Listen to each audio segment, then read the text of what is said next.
خطير جدا لإزالة التصبغات والبقع والكلف والنمش وتفتيح البشرة، وكمان بتنور البشرة جدا وبتدي نضارة غير طبيعية وبتزيل البقع اللي هي أثر الحبوب.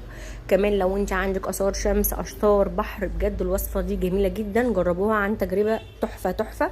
ما تنسوش تعملوا لايك واشتراك في القناة وفعلوا الجرس عشان يوصلك مني كل إشعار فيديو أنزله أول بأول، وشير لأصحابكم عشان يستفادوا. يلا بينا نشوف. عن هنا أنا كنت مركبة كانونا، فما يعني ده أثر الكانونا بتاعتي، لكن أنا ده ما فيهاش حاجه الحمد لله. الوصفه دي تفاعلها قوي جدا يا بنات وفعال 100%، بجد وصفه حلوه جدا وعن تجربه حلوه قوي. يعني بصوا شكلها، كمان القوام بتاعها حلو قوي، وهتديكي النتيجه المطلوبه اللي انت محتاجاها. يلا بينا بقى على طول نشوف الوصفه.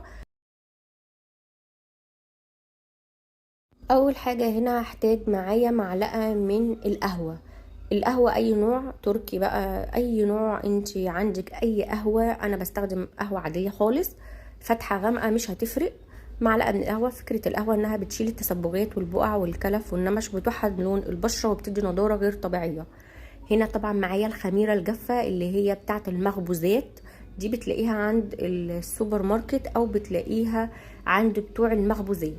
تمام. هبدا ان انا اخد كده كيس من الخميره. الخميره فعاله جدا في نفخ الخدود وبتدي توريده حلوه جدا وبتدي نضاره غير طبيعيه، وكمان بتزيل اي اثر حبوب، بجد من الحاجات الحلوه قوي الخميره. هنا فضيت كيس كامل، وهبدا ان انا اقلبهم بالشكل ده كده، اللي هو ادمجهم مع القهوه. تمام. على فكره الخلطه دي عشان كده بقول لك انها مفعولها قوي جدا، جربوها عن تجربه تحفه. قلبي بقى كله كده كويس مع بعض، وهبدا ان انا اضيف عليها ميه ورد تدريجيا. هضيف كده معلقه في معلقه واقلبهم، هدوبها تماما لحد ما احس ان الخميره دابت معايا خالص، وده مهم جدا. فانا حطيت معلقتين كده صغيرين.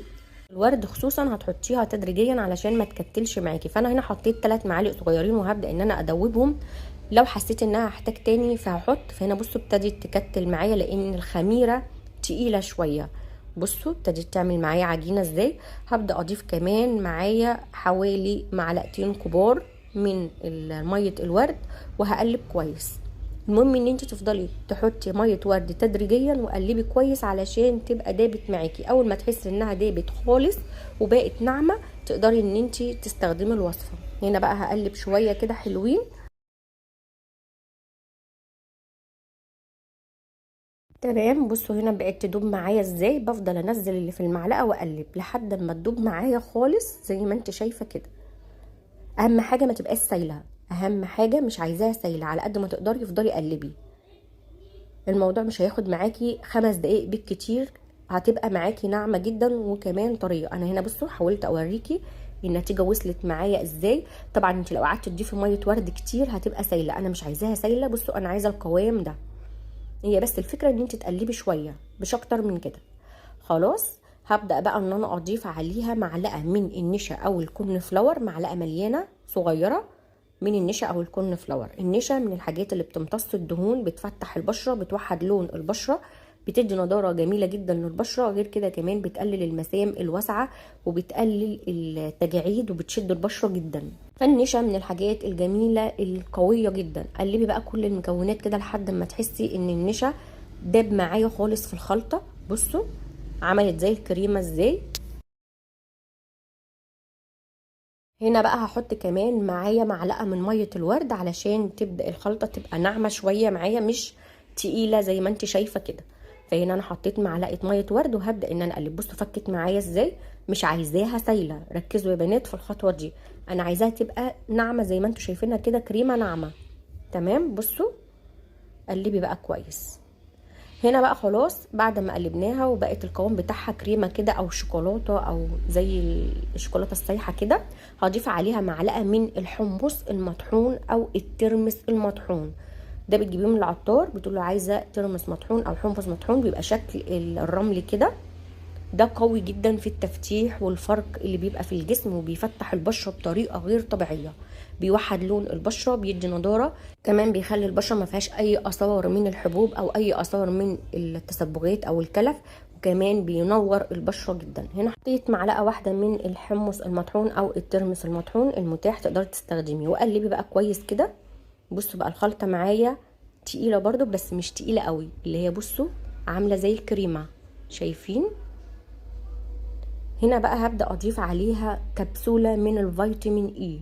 فيتامين اي من الحاجات القويه جدا اللي بتدي نضاره للبشره، بتدي حيويه للبشره. كمان غير كده انه بيدي فيتامين قوي جدا للبشره، بتدي كده خلي بشرتك منوره، يعني بتخلي البشره كده تحس اللي يشوفك حاجه كده منوره حلوه قوي. يعني الفيتامين مهم جدا يا بنات للبشره عموما، خصوصا لما بتحطيه على كل ماسك بتعمليه، بجد بيدي نضاره غير طبيعيه. قلبت كل المكونات زي ما انتم شايفين كده. بصوا ده القوام بتاعي اللي انا محتاجاه. تمام. هنا بقى هبدأ ان انا اضيف كمان معايا معلقة من الزبادي او اي كريم مرطب. معلقة من الزبادي او الياغورت او اي كريم مرطب المتاح عندك حطيه. انا حطيت معلقة من الكريم المرطب علشان يديني ترطيب، كمان ما ينشفش معايا البشرة، كمان يدي نعومة وملمس حلو للجسم او للبشرة. الوصفة طبعا بستخدمها لوشي، بستخدمها لجسمي، اي مكان، وينفع للبشرة الحساسة لانها ما فيهاش مكونات حامية. قلبي بقى كويس جدا. بصوا القوام بتاعها، انا بقى هنا هحاول اقرب لكم الدنيا عشان تشوفي القوام بتاعها اللي تطلعيها مظبوطة بالشكل ده. بصوا ناعمة وفي نفس الوقت مش سايلة، عاملة زي الشوكولاتة كده او الكريمة، حلوة قوي. ببدأ بقى ان انا افردها على اي منطقة فيها غمقان فيها سواد، اي منطقة بسيبها من ربع ساعة لنص ساعة لحد اما تنشف. انا طبعا هنا مش هسيبها تنشف عشان التصوير، لكن انت هتسيبيها من ربع ساعة لنص ساعة تنشف تماما.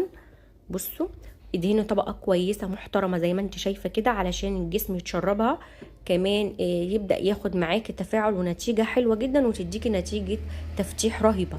بصوا انا هنا بحاول ان انا ادهن طبقة محترمة زي ما انتم شايفين اهي. طبعا على الوش بقى هتبقى جميلة جدا جدا وهتنور البشرة وتدي نضارة تحفة. بسيبها بقى هنا نص ساعة وبعد كده ببدأ ان انا اشيلها بالشكل اللي انت هتشوفيه دلوقتي. افضل ان انت تشيليها بمعلقه زي ما انت شايفه كده، او بعصايه، او باي حاجه كده تكون مخصصه للبشره علشان تطلع معاكي بكل سهوله. بصوا شايفين الاحمرار بتاع البشره، مديه نضاره غير طبيعيه، منوره البشره، بتدي يعني توريده حلوه قوي. بصوا حلوه جدا جدا جدا.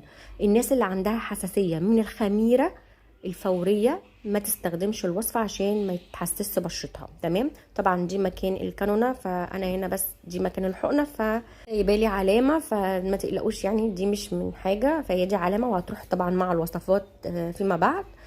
يا رب تكون وصفتنا سهله وبسيطه وعجبتكم. ما تنسوش تجربوا الوصفه، وما تنسوش تعملوا لايك واشتراك في القناه وفعلوا الجرس عشان كل جديد يوصلك مني اول باول، وما تنسيش شير لاصحابكم عشان يستفادوا معانا. وطبعا مستنيه تجربوا الوصفه وتكتبوا لي في الكومنتات وقولوا لي رايكم فيها ايه وعملت معاكم ايه وايه النتيجه اللي وصلتوا لها. داوموا على الوصفه مرتين في الاسبوع، بجد هتاخدي منها نتيجه حلوه جدا. ما تنسوش اللايك، وباي باي.